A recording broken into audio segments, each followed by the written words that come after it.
Sometimes it feels like the sun will never rise, like the birds will never sing again. Believing a power greater than what you are going through. When you don't know what to do, keep breathing. That's right. When you don't know what to do, just keep on breathing. From the City of Angels in Los Angeles, welcome to all my listeners out there in Radio Land. I'm Dave, the Caregiver's Caregiver, at caregiverdave.com, along with my lovely co-host, who hasn't made it yet, but she's coming, former mayor of a California beach town and best-selling author, Debbie Peterson. We call her Mayor Debbie. Also coming to you live and on demand 24/7 on numerous syndicated radio and podcast networks on 26 global audio video platforms, including iHeartRadio, iTunes, YouTube, Spreaker, SoundCloud, Vimeo. I mean, the list goes on. And in fact, we are proud to be voted #1 caregiver podcast of the top 50 on Player FM, and #2 caregiver podcast on FeedSpot, and #2 on caringvillage.com. And we have an especially exciting show planned for you today.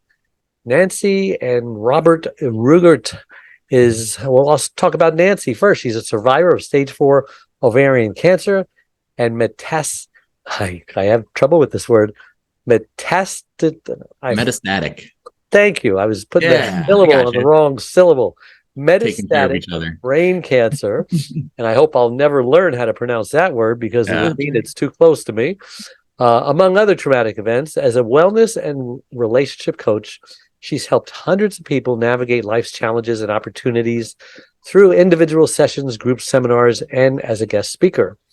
And her wonderful son, I was going to call her husband, but no, her wonderful son, Robert Rugart, left his job in finance to help write his book, or this book actually, alongside his mom, Nancy, to inspire and empower caregivers based on his own experiences caregiving for his mom and his grandfather and his wife.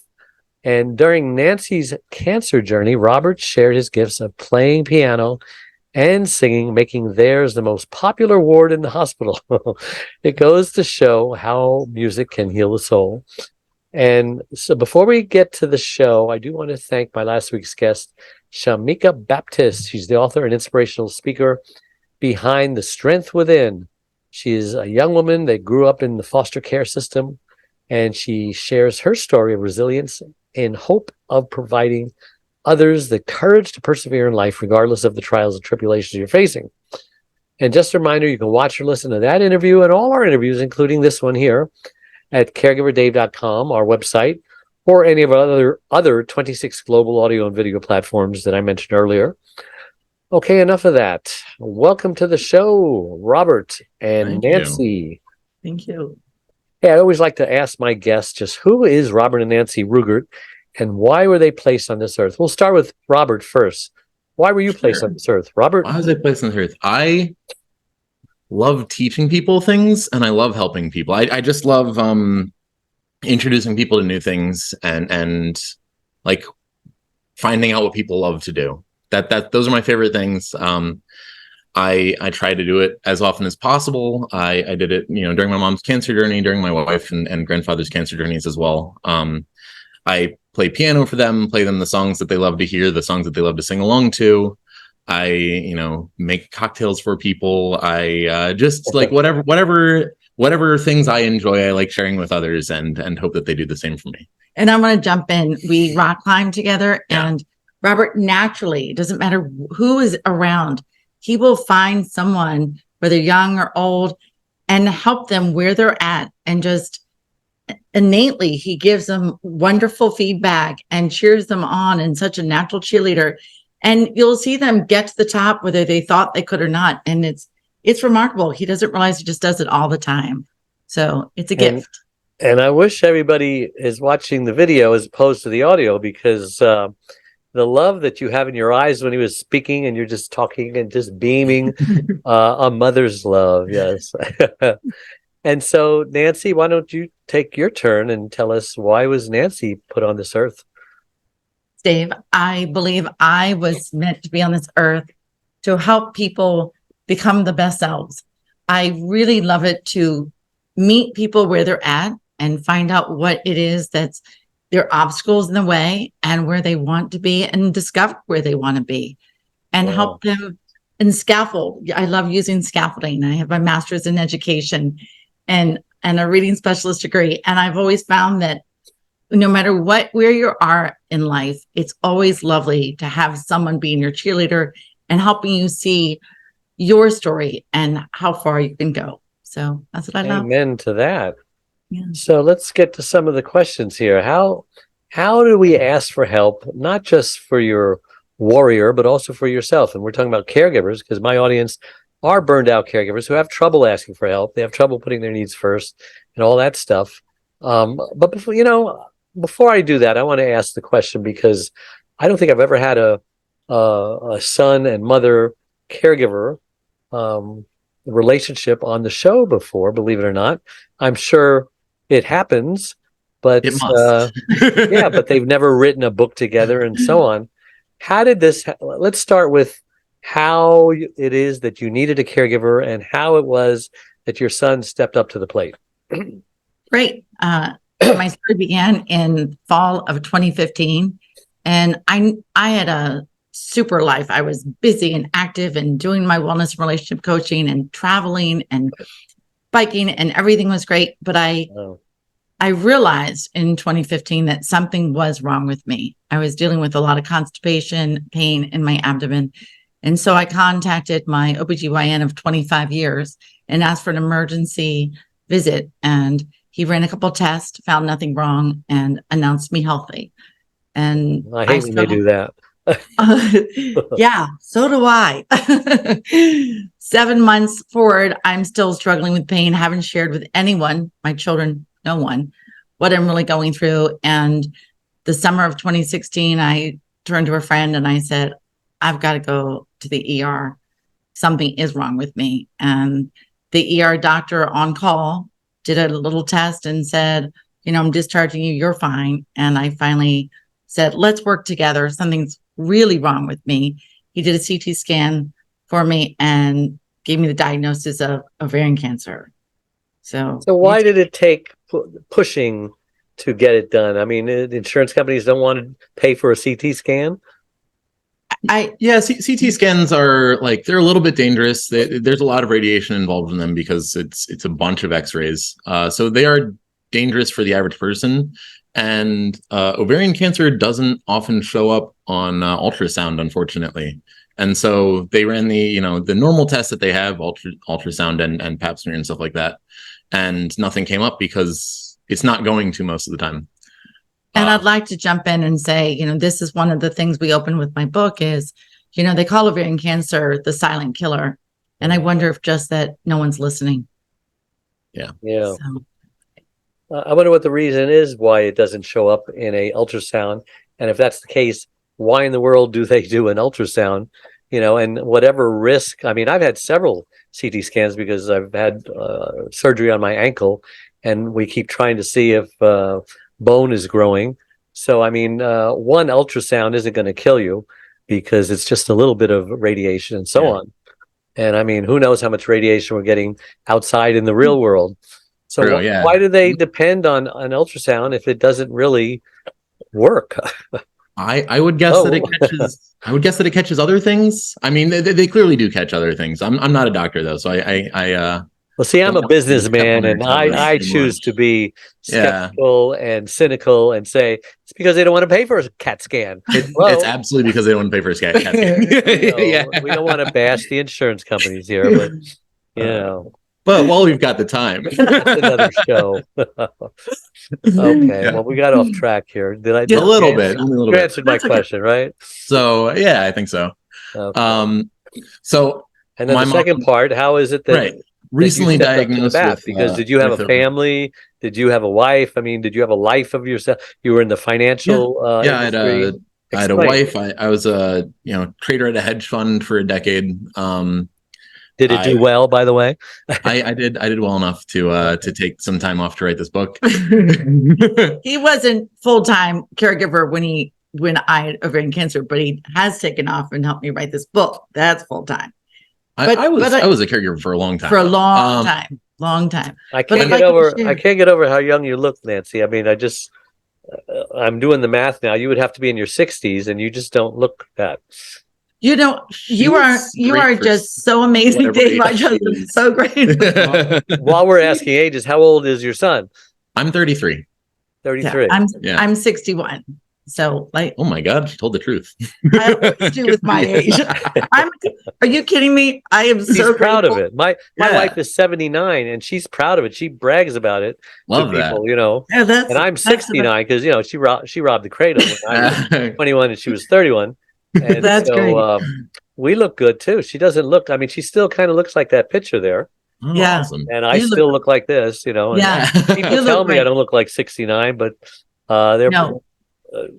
Good genes and Jesus, I guess. You look great. You look great. Staying fit and happy and you both look good. All right, so should we go back to the story? No, we'll go back to the story. Always interrupting. We're going on a wild spiral here. We're all here for it. It's all right. It is great. It is great. But here I was in the hospital, just diagnosed with ovarian cancer, and I'm stuck in the hospital for a week while they try to gather a team of 8 surgeons. So so she's stuck in a hospital.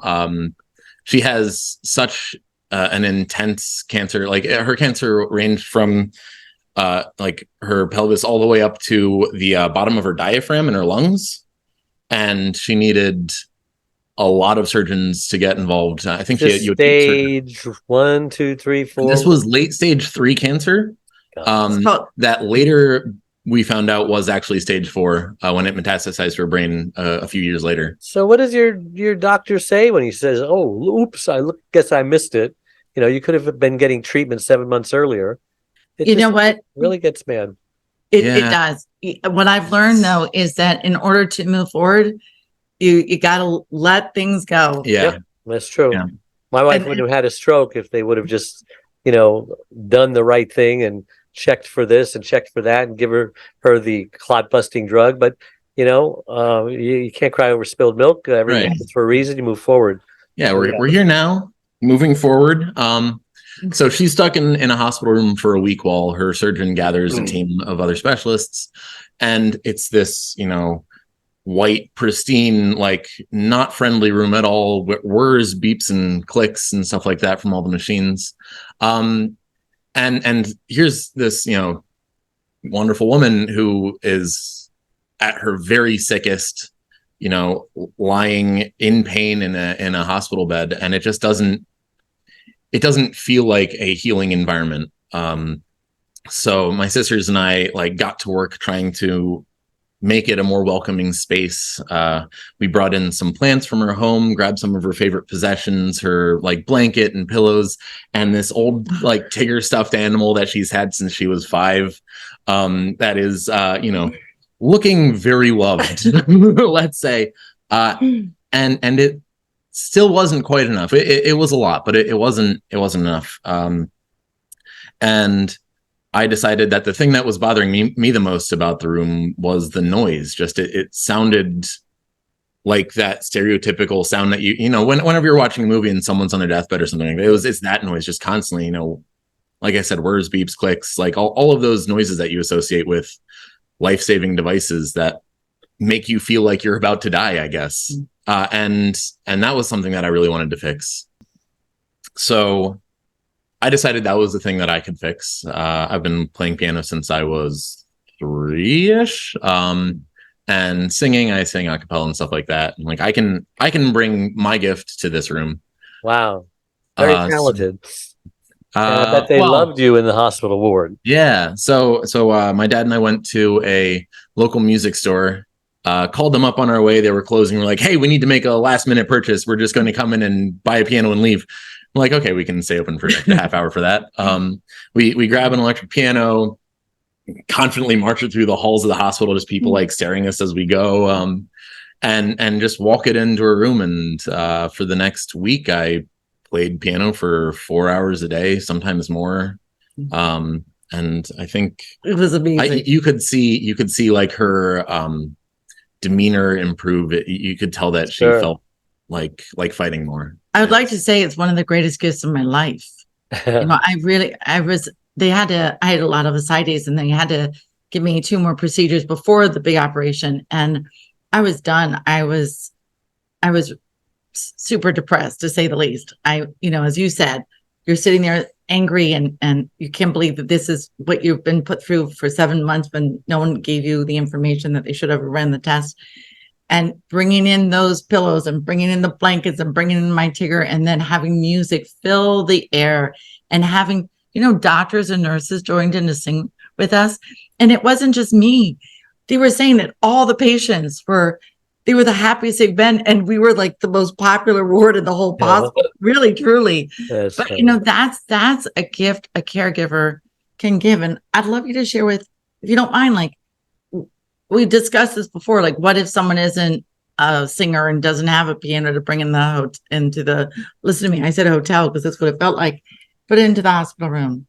Yeah. I mean, not everyone is musically talented, but everyone has a talent. Everyone has something that they love, right? You can share your passions with your caregiver. Like, it's so important to remind them why they're fighting, right? I think that's huge when someone's, going through the worst moments of their life. You need to have a raison d'etre, right? You need to have a reason for being. You need to have something that you're fighting for, and it's what it's whatever makes us human. It's the things we love. And you can share them with your loved ones, or like whatever, bring in a joke book or Mad Libs or something like that. Like make them laugh, Now, you were a part-time caregiver, right? You weren't the full-time. So I think what we did that most people that I know who go through cancer, and some of the things don't do very well, is we did a phenomenal job of sharing the workload. So asking for help. Which is really exactly hard for a caregiver to do. It's so hard. Was it hard for you? It was hard. My mom has shown me how to do it my entire life, and so I do have an excellent role model for that. But like the average person has 7 friends or something like that. But it turns out the average person's friends have more friends than them. So the average person's friend group actually has like 70 friends, and you're not going to get yeses from all of them. You're going to get no's from most of them, in fact. But if you get yeses from 20% of those people, if you just ask your friends, you've got 1.5 people helping you. And if you ask your friends to ask your friends, then you've got 14 people helping you. And suddenly, what is a full-time job becomes, 4 hours a week, 6 hours a week, 8 hours, like something manageable, something that, I was probably helping out 10, 15 hours a week, something like that, which is not nothing, but it's 2 hours after work every day. And then, an extra long session on Saturday and Sunday or something like that. Maybe 20, whatever, but it's still like a very manageable workload. Whereas I've seen people, full-time caregivers, it's really tough to be a full-time caregiver. I'm sure you obviously know that. Yes. Did you suffer any burnout in what you were doing, or I step back and say, well, I got to manage my time better or something like that? I think it was very clear to see how I could have and how any of us could have, but I think we started off so well that a lot of help. Yeah, exactly. My sisters and I were the big ones, and like, it's not just being able to not spend 40, 60, 80 hours a week helping your loved one. It's when you can reduce that to 20 or 30 or something like that, that's a big weight off your shoulders. It's also having those other caregivers to talk with about things, having that like release gasket for your emotions is huge.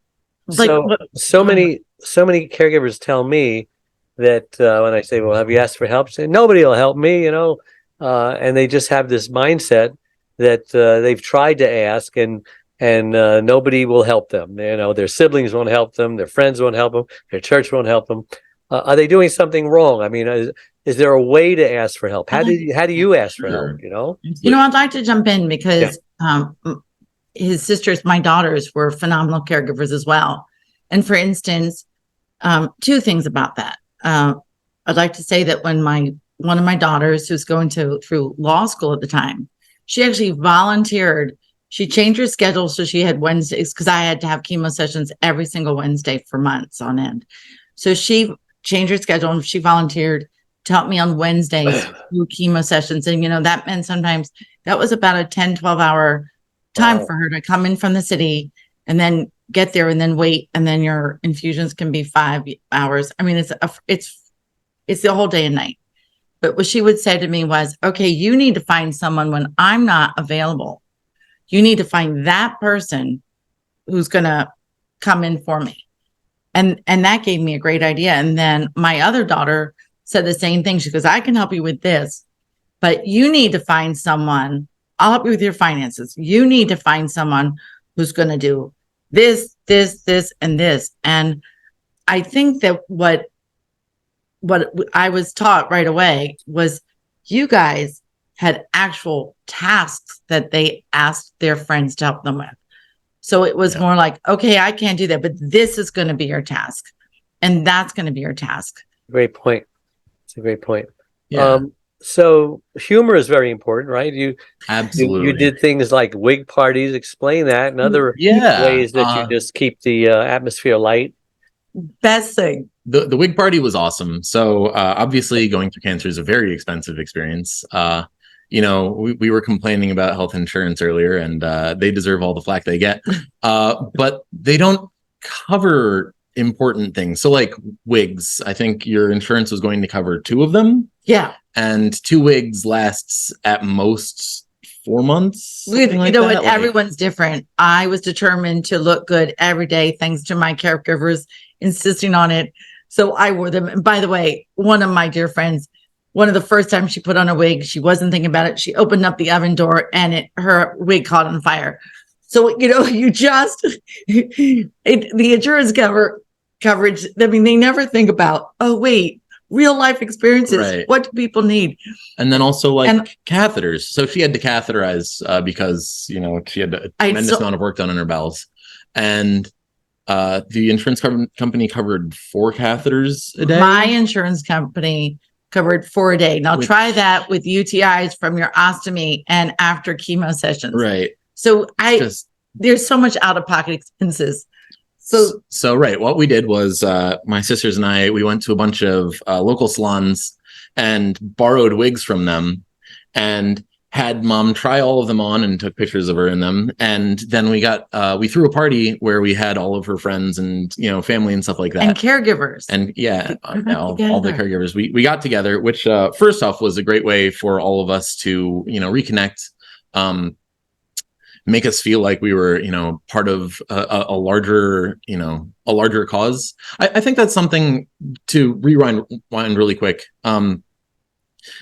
People love to feel helpful, right? Like everyone needs a purpose in life, and if you can make them feel helpful, then not everyone's going to have time. Back to caregivers asking for help. Not everyone's going to have time to help you, but everyone wants to help you, especially if they're your friend. Every friend of yours wants to help you, and if you just realize that, whenever someone asks you to help, you don't feel like they're giving you a burden, right? You feel like they're giving you a purpose. Right. And I think people forget that when it comes time for them to ask others for help, how they feel when others ask them for help. So that's anyway, fast forwarding back to the wig party.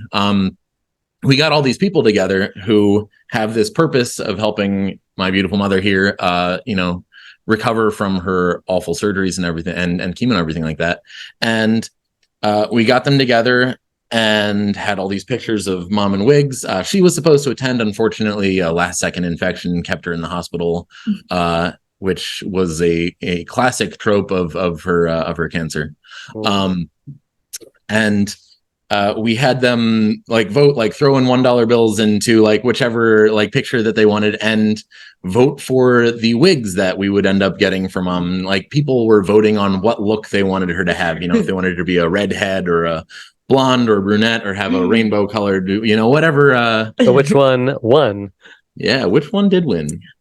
It was actually a nice short Bob. Yeah, it was. And what was fun for me What though color is was it?